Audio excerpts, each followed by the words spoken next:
Remember that we have 20 land port, 54.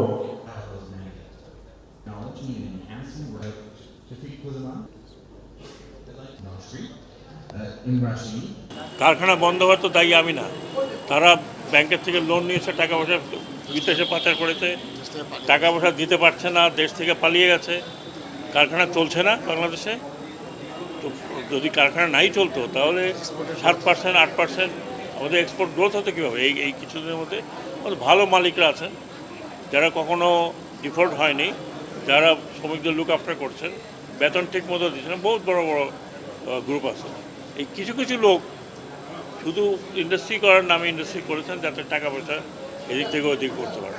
এই যে শ্রমিকরা সব বিভিন্ন জায়গা থেকে ঢাকায় উপস্থিত হন, ঢাকাতে থাকা খাওয়া পরিবেশ তৈরি করা খুব ডিফিকাল্ট, অথচ এইসব জায়গাতে ভালো পরিবেশ আছে, সেখানে শ্রমিকদের কল্যাণটা বেটার হতে পারে ঢাকার থেকে, ওইটাই আমি বলেছিলাম।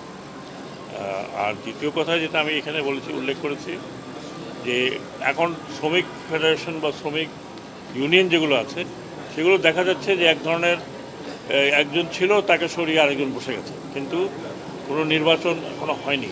আমরা যখন একটা ডেমোক্রেটিক প্রসেসের কথা বলছি, সেই ডেমোক্রেটিক প্রসেস শুধু স্টেট লেভেলে হলে তো হবে না, প্রত্যেক জায়গাতে এটা হতে হবে। তাই আমি এখানে যারা শ্রমিক লিডার এসেছিলেন এই অঞ্চলে তাদেরকে বলেছি যে আপনারা নির্বাচিত হয়ে আসুন, আপনারা নির্বাচিত হয়ে আসলে আমরা বুঝবো যে আপনারা সব শ্রমিকের পক্ষে কথা বলছেন। তারপরে আসবেন উম্মে হাবিবা